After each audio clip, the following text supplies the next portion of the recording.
Most agents do not fail because they are not capable. They fail because they underestimate what success requires. In this video, I'm asking and answering the same questions I hear from new agents that generally want to win. How hard do you need to work? How long does it take to get consistent income? What to focus on to write $1 million commission? And what to avoid? Everything I'm sharing comes from the years it took me to become a top 1% agent and sell $4.25 million of commission in my third year of selling. In your first 6 to 12 months, how many hours were you realistically working? When I first started real estate, I was working probably around 60 to 70 hours every single week. And then once I started to gain momentum and traction, then I bumped it up to even 80 hours in that work week. What I find is a lot of agents feel like they need to succeed, but they don't want to put in the hours of work. And most agents are putting in maybe 40 hours of work. And if you're gonna put 40 hours of work, you're just gonna reach average results. And it may even take 6 to 12 months to even get to close to average results. Whereas if you want exceptional results, then you need to put in the hours. You need to put in 60, 70, 80 hour work weeks to scale up that momentum. The other thing with real estate, we need to realize it's like a university degree. You don't just study for 3 weeks and then suddenly you've got this degree and you're really, really good. No. As a real estate agent, you need to practice for 1 to 2 years the dialogues, the scripts, the learnings to become a good agent before you even have the opportunity to become a very successful agent. What do people underestimate about the industry? The first thing people underestimate is the amount of volume of lead generation they need to do. They underestimate how many phone calls they need to make to get a potential lead. It could be 50 to 100. You speak to 50 to 100 people just to get one potential seller that might sell in the next 12 months. And then over the whole week, you might speak to 500 people and you might get 5 potential sellers that will definitely sell in the next maybe 3 to 6 months. The other thing people underestimate is the amount of volume of letters or flyers that you need to put out. If you put out 1,000 letters or flyers, then you think that that's going to be enough? Not at all. Some of the top agents are doing 60,000 flyers a week. Some of them doing 20,000 flyers a week. Some of them doing 20,000 letters per week. Some are doing 10,000 flyers in letterboxes every single day, and then they would write $10 million commission. So we underestimate the amount of lead generation and the amount of prospecting we need to do to get a potential seller. Other things people underestimate is the amount of training we need to do. Most agents think, okay, I'll do maybe 10-15 minutes of training every week or just the office training once a week. That is not good enough. You need to be spending 60 minutes every day self-development, learning. There's the Real Estate Gym, Tom Panos, there's Josh Vegan. I've built a real estate course, but watching these guys every single day is going to enable you to achieve success faster because you are becoming like those agents. Another thing they underestimate is the amount of money they need to reinvest into their business. A lot of agents don't invest any money and it does not result in any new business coming through. Whereas my first part, I invested a lot of my money back into the business and it started to generate leads. So we get around 6 or 7 leads every week through paid lead generation, whether it be in the letterbox, Facebook, Google, our website. That paid lead generation is vitally important for a real estate business. How long did it take me to get consistent income as a real estate agent? When I first joined as a commercial real estate agent, that took about 8 months before I was eventually kicked out the company because they wanted me to get vaccinated and I didn't want to get vaccinated. So 8 months of during COVID, people working from home, I didn't really earn any money there. Then I joined up with another company, Ray White, and I was there for 5 months. I did 200 appraisals and I made $0 for 5 months. So almost nothing.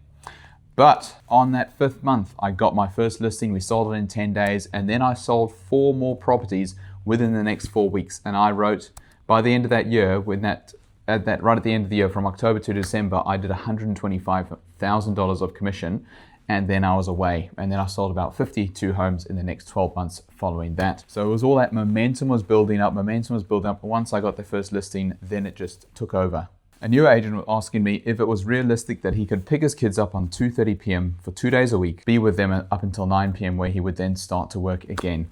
And I said, look, with real estate, the good thing is that you have that flexibility. You can take time off whenever you want because you've got the choice. You can choose when to do the appointments, choose when to put your calendar, and choose when to schedule time. So the good thing with real estate is you have the freedom.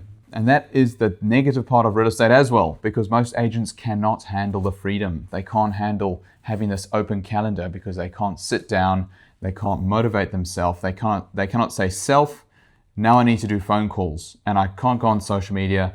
I mustn't be doing this. I mustn't speak to my friends. I need to do work. And most agents cannot do that. And that's why 80% of agents do not renew their license in the first year, because 1 year later, they feel like it's too difficult and then they leave the industry. Well, my first year in real estate, I earned $0. I didn't earn anything. What would you say a realistic expectation is in your first year of real estate?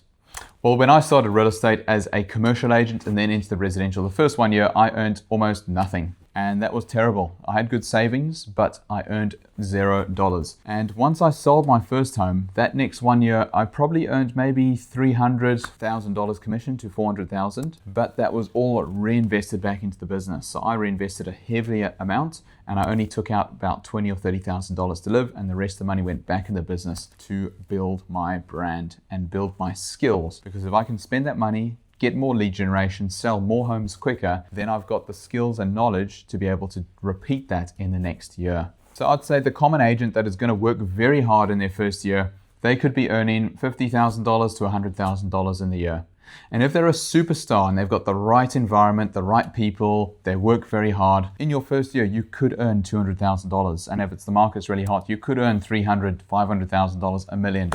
But most agents are probably going to be earning $20,000 to $30,000 because they do not put in the work, they do not practice their self-development, they don't have the right mentorship, and they don't do enough phone calls and don't do enough appraisals in that first year. It could be due to motivation. It could also be due to real estate is not for everyone. Some people just don't like it. They're just not that personality. Things don't match, and that's okay. If it's not for you, find a job that is for you. And on the other hand, sometimes it's the tough things that grow us and develop us. So if real estate is something that you're afraid of and tough, like I joined real estate, I was actually afraid of real estate agents. They were like super confident, they dressed well, they had eye contact, they looked at me, they smiled, they asked direct questions. And I was actually quite intimidated as an agent because I was like, my word, I have to speak to these people. They're so extroverted. And I had social anxiety problems when I was first growing up, when I was 18 years old. Social anxiety, through my whole childhood, I had social anxiety problems. And then I went to Toastmasters and public speaking and practiced again and again and again.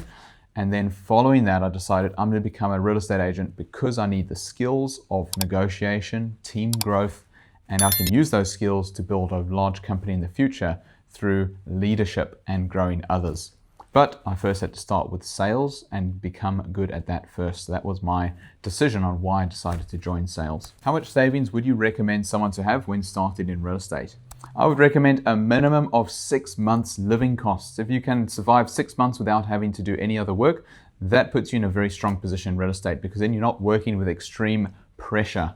You are likely to pair up with another agent, maybe get 1 or 2 sales underway, and that would then start that momentum. But if you are got 1 month or 2 months left, you've got 1 or 2 months of money left, it's going to be really, really difficult because if you get a listing, you sell it, it takes 4 weeks to sell a property. Just to find that person that wants to sell, that could take another 4 or 5 weeks to just find that person, or even 3 or 4 months, depending on how many people you're speaking to every day. So I would recommend 6 months. That is probably a good benchmark. If you have more, that would be really, really good. What are the biggest financial mistakes new agents make? The first one is that agents do not invest in self-development and training. They are not buying the real estate gym Tom Panos and then investing their time into it. They're not going to real estate conferences like AREC, which is Australian Real Estate Conference, New Zealand Real Estate Conference, Josh Fegan events, Tom Panos events. They are not investing their money into self-development because real estate is a skill game. It's just like soccer. If Ronaldo is not going to practice any soccer for his whole life and think he's going to be in a championship, it's not going to happen. So real estate skills, the more skills we have, the better we are. We'll sell more houses, we'll convince more people that we are the best person to sell their home, because that's all we do. We're trying to beat other people and sell to the vendors that we are the best people to get the maximum price for their home. And that's all we need to do. Another mistake real estate agents make with their finances, they do not invest 20 or 40% of their money back into their business. When I started out, my first year was 80% reinvested. My second year was around 60% reinvested. And then my third year was 40% reinvested. And right now we're around about 30%, sometimes 20% reinvested back into marketing, sales, and skill development. So their reinvestment is hugely valuable. It's going to give you that momentum into lead generation because you can only speak to 30, 40 people every day. But if we invest in letters or flyers or Facebook ads, or maybe we pay a virtual assistant overseas, or maybe a cold caller company here, then you can double or triple the amount of lead generation that comes through, because now you're paying for the lead generation. What actually works for real estate agents? Is it door knocking, cold calling, social media? All of the systems work. It's just how much volume we are going to be doing. With cold calling, we need to speak to 40 people every single day. Yes, that is going to work, and we need to ask the right questions. If our cold calls are 5 or 6 minutes long each, we are not asking the right questions and we're talking too long. Very simple questions are, we can say, look, we sold this around the corner, great result, we're just checking, at the right price, would you consider selling? Or you can say, do you have any plans in the future at any time to sell your property? So just asking a very open-ended question can determine if they are potential sellers in the future. With social media, yes, that also works. If we're going to be recording uncut filtered content of a live market update, maybe video testimonials with vendors, any type of video form is very powerful, or photos of yourself by a sold sticker boosted with money on Facebook, which will reach significant amount of people, that will work. Some of the top guys in the industry, they are investing sometimes 100,000, sometimes 500. One guy's investing $1 million on Facebook marketing and Instagram marketing alone. But that would generate upwards of 100 sales every single year. So yes, it does work, but by investing in the platform to generate more views, that's going to generate you more results through that platform. Next is door knocking. Does door knocking work? Yes, it does work, but at what volume? And what is the goal with door knocking? The goal of door knocking is to collect data of owners. That's the only goal, because that data collection is the most important. I've door knocked in a house 3 years ago. We collected his phone number. We kept in touch over 3 years. I sent him 100 text messages over that period. And eventually, after calling him 3 or 4 times, appraising it twice, we listed it, sold it within 21 days. Boom, sold. $30,000 commission, all done. Because I connected with him, I got his phone number, and I built that relationship in the long term. So if you're going to door knock, you need to door knock on 50 doors.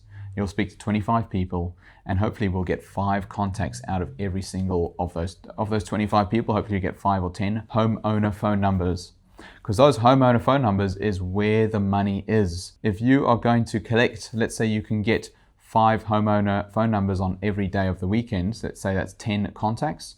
You do that over the whole year, then suddenly you're looking at 500 contacts added of homeowners in your database. And of those 500 contacts, there's going to be a good number of sellers. There could be 15 or 20 sales in all of those homeowner contacts. Open homes, yes, you're also going to get people at open homes that are going to be potential sellers, but if you're going to ask the right question, even calling them back after the open home, calling them back to say, do you own locally? What's your plan with your existing? So asking those simple questions will determine if they are a potential seller. Sometimes people will not tell you the truth that they are going to sell their property at the open home. Sometimes they say, oh yeah, no real plans. And then you call them back later. What's your plan with your existing? And then they might tell you a bit more. So asking the right questions multiple times gives you a better chance at getting more leads through the process of selling. So a lot of the advertising platforms work, but you need to do enough of them.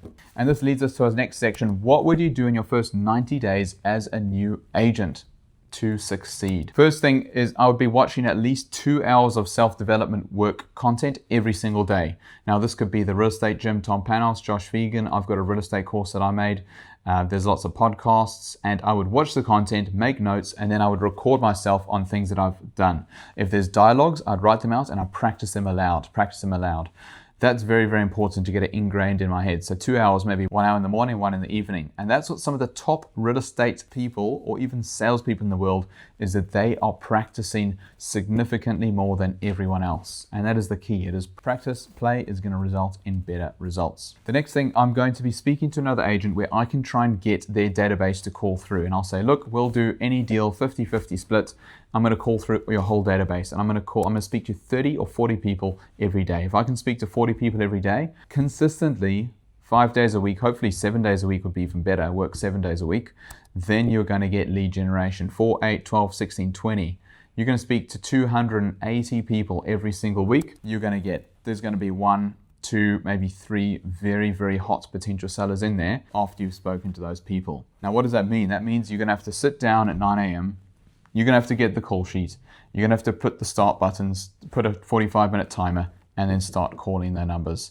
and you have to be relentless. You have to say, self, I need to do these numbers every day. I need to speak to those 40 people every day and book in those appraisals, just a free price update for these people. And I need to be diligent, consistent, and this is how I'm going to get my result if I do these numbers. The next thing I'll be doing is I'll be pairing up with an agent who is selling at least $500,000 to $1 million worth of commission every single year. Because what we've found is that 35% of the top agents would capture 80% of all the listings. So when people sell their home, they always gravitate towards people that are in the top in their field because they are secure. It makes them more relaxed, makes them more secure, and people are more likely to work with them. So what I'll do is I'll go to a top agent and say, look, I need to book in some appraisals. I'm going to book them in. We go together and we sign them up together. We'll sell it together. And the only reason that they are there is because they are going to help us win the listing, then get it signed up, and then market and sell it. Most agents think, oh, okay, if I take him, I might lose on $15,000 because he's going to get all that money. I would not be thinking about that at all. I'd be thinking of experience number one. I need to be at the table with someone who can sign it up, show me how to sign it up. Once it's signed up, then sell it. And then I see that whole process A to Z. Once I've gone through that process 5 to 10 times, then I can see the patterns. Now I can see, all right, maybe I can try do it myself. And that's going to give me the skills and the confidence to get those listings signed. So I would focus on skills and experience over money straight away.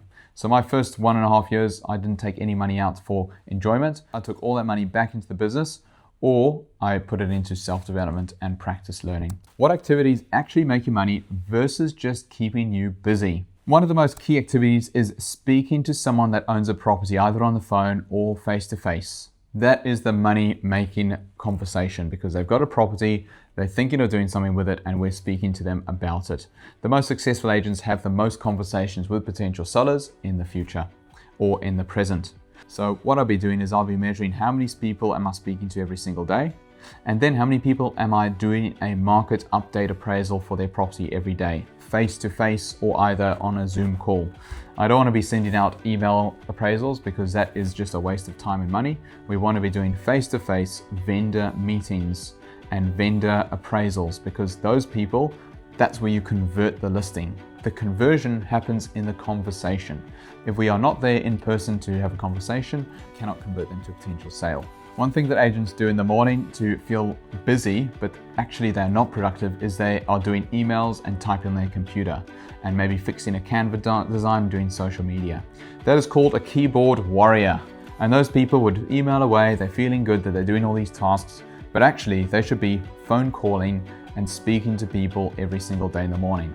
If you're doing computer work and admin work in the morning, you are wasting your time as a real estate agent. We should be phoning people, booking in appraisals, and then leave the admin to at the end of the day. That is the key. Another thing that the rookie agents are doing that are making them not successful is they're speaking to other team members in the office and they're just talking to them like, oh, maybe we should try this. Oh, I learned this. And they're talking to them how to be successful or teaching each other how to be successful, but they haven't sold any property themselves. So as a new agent, don't tell and explain to people what you think about real estate or how this thing works. Just absorb the information and then take action and implement it. That is the key. The next thing is the new agents that do things that make them feel busy but actually not productive is that they take 30 minutes to make a coffee. They get to the office, they put their laptop there, then they go to the coffee machine and they make the coffee, then they go back to the laptop, go here, go to the toilet, come back, and then it's already 30 minutes have passed and they haven't done any work. The top most successful agents have the shortest time between getting in the office, sitting down, and the first phone call comes out. If you can sit at your desk and your first phone call comes out within 1 to 2 minutes, you are a successful agent. But if you sit down, you have to get the coffee, you got to do this, then it's already half an hour gone, and now you decide, let me do my 5 phone calls, and then they'll be good for the day. You're wasting your time. So have urgency in everything you do. We need urgency to be able to move deals forward and actually meet up with people. If you're not walking with urgency, calling with urgency, going to the next thing with urgency, we need to change something because it's tough as a real estate agent. If you don't have any urgency, why do people want to work with you if you can't even set up this quickly, call that person back quickly, and basically sell properties quickly? Would I recommend starting part-time as a real estate agent or go full-time straight away? I would highly recommend full-time straight away, because the amount of learning and self-development you need to do is massive. It's almost like a 2-year internship just to become a baseline good agent in real estate. And that's if you are practicing every single day. So full-time would be my number one choice, because it's very tough to get momentum. If you're working part-time and you're working, putting say 20 hours a week, and you feel, 20 hours a week is good, I'm learning, and maybe you do 1 appraisal a week. Whereas I'm doing full-time, I'm doing 5 appraisals a week. I'm getting 500% more learning at once. And that learning compounds. The compounds again and again and again. So if you had to do part-time, there is a way to do it. You need to be putting in 40 hours of work every single week into the real estate side. And that has to be non-negotiable. You have to be speaking to your 40 people a day, 30 or 40 people. 30 should be the absolute minimum. 40 would be a really good goal every single day, and booking in appraisals. So if you're not putting in enough time, it's very tough to get that momentum and build up the skills and knowledge in real estate. I hope you found these valuable. If you want more information on real estate and how to achieve success, how we sold $4.25 million commission in our 3 years of running, like, subscribe, and check out our other videos on the page. Thank you.